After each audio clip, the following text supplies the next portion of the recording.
Hey folks, this is me again. Well, the first attempt was a failure, and it's due from my part, things went wrong.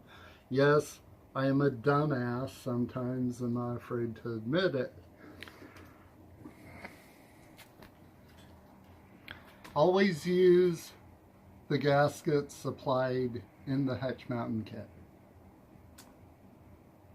because even though it's a brand new generator,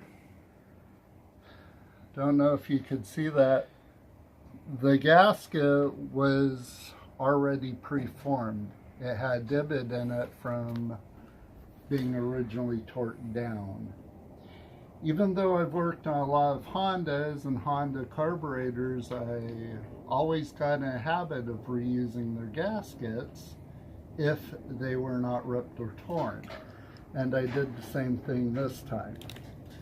And to prove to you that it works,